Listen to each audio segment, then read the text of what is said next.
नमस्कार, आप देख रहे हैं नॉन स्टॉप 9। मैं हूं शीतल राजपूत। लखीमपुर मामले का मुख्य आरोपी आशीष मिश्रा 4 महीने बाद जेल से बाहर आ गया है।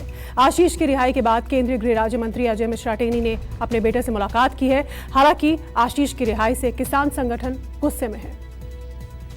लखीमपुर खीरी के तिनकुआ कांड के मुख्य आरोपी केंद्रीय मंत्री अजय मिश्रा का बेटा आशीष मिश्रा मंगलवार की दोपहर जेल से बाहर आ गया।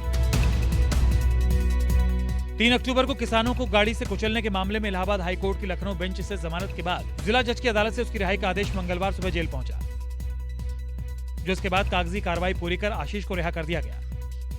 आशीष 128 दिन बाद जेल से बाहर आया है। आशीष मिश्रा के वकील अवधेश कुमार सिंह के मुताबिक कोर्ट ने 2 बार 3 लाख रुपए की जमानत राशि की मांग की थी। आशीष मिश्रा के शहर से बाहर जाने पर कोई पाबंदी नहीं होगी। शर्तें सारी जो है वहाँ होती हैं कोर्ट में। जेल में कोई शर्त नहीं होती है। अच्छा, नहीं वही जेल में रिहाई आगे छूट जाएंगे। कोर्ट से किन शर्तों पर जमानत मिली है? 3 लाख कोर्ट से 3 लाख की छोटी मांगी गई थी। 3 लाख की तो छोटी दाखिल कर दी गई। ऐसा भी कुछ प्रतिबंध है कि शहर के बाहर नहीं जा सकेंगे? नहीं, शहर के ऐसा कोई प्रतिबंध नहीं है। शहर के बाहर नहीं जाएंगे, ऐसा कोई प्रतिबंध नहीं। राज्य के बाहर या देश के बाहर? जी, देश के बाहर जाने ऐसा कोई प्रतिबंध नहीं। आरोपी की जेल से रिहा होने के बाद आशीष मिश्रा के पिता और गृह राज्य मंत्री अजय मिश्रा टेनी बेटे आशीष मिश्रा से मिलने घर पहुंच गए। हालांकि किसान नेता राकेश टिकैत ने ऐलान किया है कि संयुक्त किसान मोर्चा लखीमपुर खीरी हिंसा प्रकरण पर उच्चतम न्यायालय का दरवाजा खटखटाएगा। टिकैत ने कहा कि पूरे देश और पूरी दुनिया ने लखीमपुर खीरी का मुद्दा देखा। जघन्य अपराध करने के बावजूद 3 महीने के भीतर जमानत हो गई। उनके परिवार के लोग वहां पर थे, लेकिन हम पूरे देश भर में जाएंगे।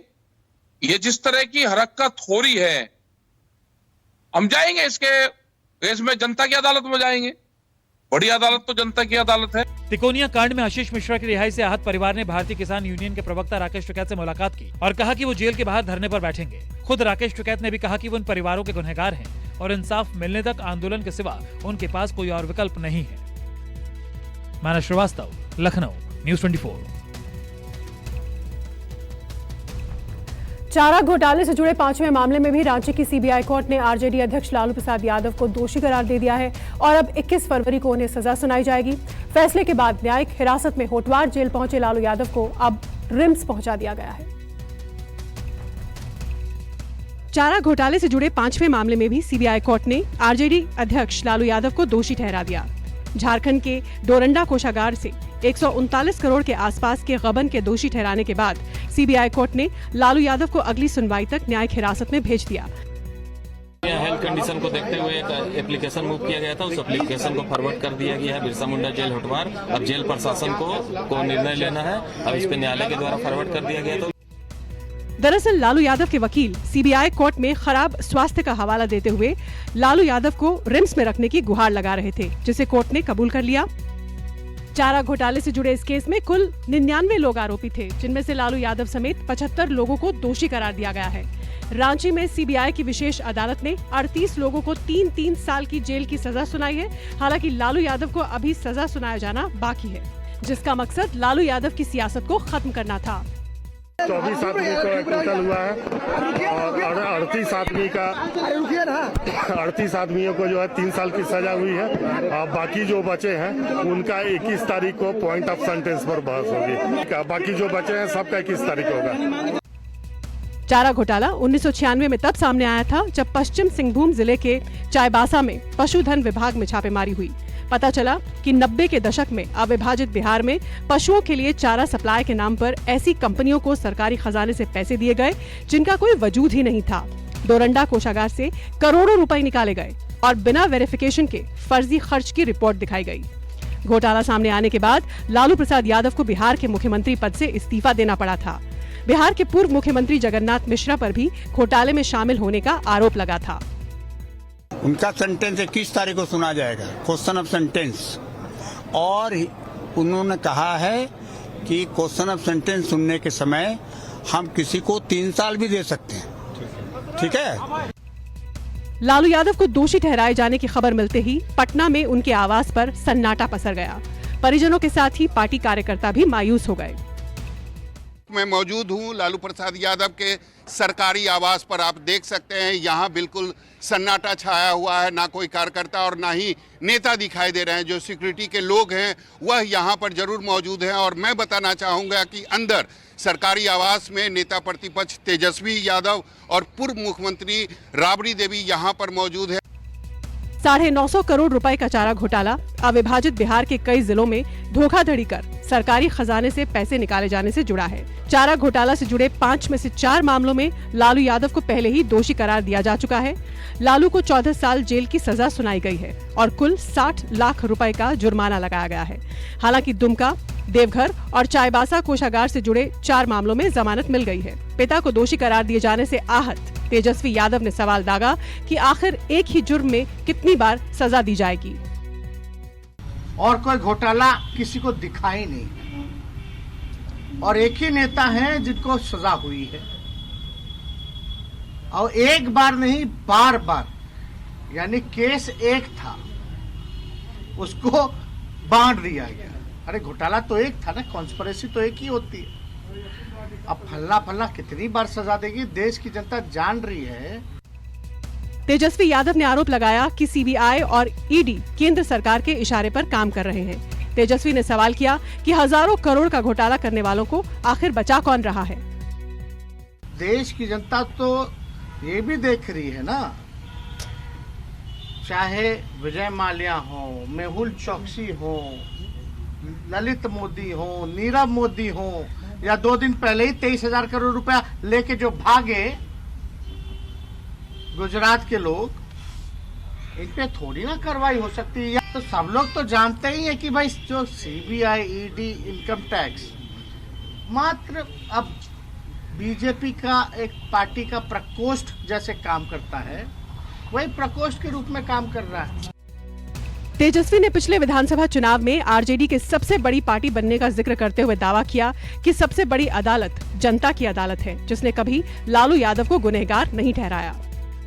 जनता की अदालत सबसे बड़ी अदालत हुई है और जनता की अदालत में लालू जी कभी भी गुनहगार नहीं थे, ना है और कभी भी नहीं रहेंगे। जनता ने सर आंखों पे बैठाया है। हालांकि बिहार के पूर्व उप मुख्यमंत्री और बीजेपी नेता सुशील मोदी ने लालू यादव को दोषी करार दिए जाने पर खुशी का इजहार किया है। अगर पटना हाईकोर्ट के मॉनिटरिंग में अगर सीबीआई की जांच नहीं होती तो जिससे साजिश रची थी इन लोगों ने, सारा मामला रफा दफा हो जाता। मुझे खुशी है कि जिन लोगों ने बिहार को लूटा उनको सजा हो रही है। न्यायालय का जो भी फैसला है उसका तो पालन सबको करना ही है। चारा घोटाला लालू की इमेज पर सबसे बड़ा दाग है और विरोधी इस घोटाले का जिक्र कर हमेशा लालू और उनके परिवार पर हमला करते हैं। हालांकि लालू यादव और उनके समर्थकों का आरोप है कि ये विरोधियों की साजिश थी, जिसका मकसद लालू की सियासत को खत्म करना था। अमिताभ ओझा के साथ सौरभ कुमार, पटना, न्यूज़ 24। बिहार विधानसभा चुनाव में पार्टी को मिली हार और फिर परिवार और पार्टी में दो फाड़ के बाद सुस्त नजर आ रहे चिराग पासवान ने फिर से सड़क का संघर्ष शुरू कर दिया है। एलजेपी सांसद चिराग पासवान ने आज पटना में बिहार बचाओ मार्च निकाला, लेकिन राजभवन तक मार्च के दौरान उनके समर्थक बेकाबू हो गए और पुलिस ने उनके समर्थकों पर जमकर लाठी चलाई। पहले लाठीचार्ज और फिर आंसू गैस के गोले। पटना में राजभवन मार्च के दौरान चिराग पासवान के समर्थक बेकाबू हो गए। पुलिस ने लाठीचार्ज किया और आंसू गैस के गोले छोड़कर चिराग समर्थकों को तितर बितर किया। पुलिस ने चिराग पासवान समेत एलजेपी के कार्यकर्ताओं को हिरासत में लिया, लेकिन बाद में सभी को बॉन्ड पर छोड़ दिया। कानून तोड़कर आप कानून की रक्षा करने की बात कर रहे हैं। घसीटा जा रहा है, पीटा जा रहा है, सर फोड़े जा रहे हैं, लाठियां। आप मुझे बताइए, आप सबके कैमरे साक्षी हैं भैया, हम लोगों ने कौन सी सरकारी संपत्ति को हम लोगों ने नुकसान पहुंचाया? कौन सी हम लोगों ने सड़क पर मारपीट की? हर जगह अगर आप मेरी तस्वीर देखेंगे, हाथ जोड़कर मैं निवेदन करता रहा हूं। कहने की जरूरत नहीं है भैया, युवा हम लोग भी हैं, शेर का बेटा हूं, पर उसके बाद भी अपने संस्कारों को नहीं भूला हूं। हाथ जोड़कर निरंतरता में मैं आपके शासन प्रशासन के सामने हाथ जोड़कर खड़ा रहा हूं। आपने गिरफ्तारी की आपने बात की, उसके लिए भी मैंने आपको ईमानदारी से बोला कोई बात नहीं, आप अपने कानून का पालन कीजिए, पर मैं अपना धर्म निभा रहा हूं। मैं चाहता हूं कि भैया बिहारियों की आवाज हमारे महामहिम राज्यपाल जी तक पहुंचे। बिहार बचाओ मार्च से अपनी सियासत को नई धार देने निकले एलजेपी रामविलास के अध्यक्ष और जमुई सांसद चिराग पासवान ने पुलिस पर दादागिरी का आरोप लगाया तो लगे हाथ नीतीश सरकार पर भी हल्ला बोल दिया। हजारों की संख्या में पुलिस तैनात कर दी। आतंकी है क्या चिराग पासवान? क्या करेगा? बम प्लांट करने आ रहा था क्या चिराग पासवान बिहार में? चिराग पासवान के लिए जितनी पुलिस आज आपने इकट्ठी की, उसकी अगर 1% पुलिस भी अगर आप अपराधियों के लिए तैनात कर दें सजग तरीके से, तो बिहार में अपराध रुक जाएगा। मुख्यमंत्री नीतीश कुमार चिराग ने दावा किया कि वो बिहार को बदलने की जंग लड़ रहे हैं और सत्ता सुख उनका मकसद नहीं है। संरक्षण देना अगर आप बंद कर दें मुख्यमंत्री नीतीश कुमार जी अपराधियों को, तो बिहार में जहरीली शराब का धंधा रुक जाएगा, अवैध शराब की जो आयात होता है वो रुक जाएगा, भ्रष्टाचार में जो लोग लिप्त हैं अगर उनके ऊपर अगर आप यही पुलिस से कार्रवाई करते, तो आज बिहार से अपराध और भ्रष्टाचार मुक्त होता, हमारा प्रदेश बेहतर प्रदेश बनता। मुख्यमंत्री नीतीश कुमार जी ने तो वैसे ही बिहार में हजारों हत्याओं के बाद भी वो खामोश रहते हैं, बलात्कार हो जाए, हत्या हो जाए, सब हो जाए, उसके बाद भी वो खामोश रहते हैं। पर आज जिस तरीके से वाटर कैनन वाली वो गाड़ी खदेड़ के, वो भी उल्टी साइड से, ये कानून का पालन आप खुद कर रहे हैं। कानून तोड़कर आप कानून की रक्षा करने की बात कर रहे हैं। चिराग पासवान बिहार विधानसभा चुनाव के पहले से ही नीतीश सरकार के खिलाफ मोर्चा खोले हुए थे। हालांकि चुनाव नतीजों ने उनके अरमानों पर पानी फेर दिया। बाद में चाचा की बगावत और पार्टी टूटने के बाद वो लगभग नेपथ्य में चले गए, लेकिन अब उन्होंने फिर से सड़क की लड़ाई छेड़ दी है। अमिताभ ओझा के साथ सौरभ कुमार, पटना, न्यूज़ 24। वक्त एक छोटे से ब्रेक का है, आप देखते रहिए नॉन स्टॉप 9।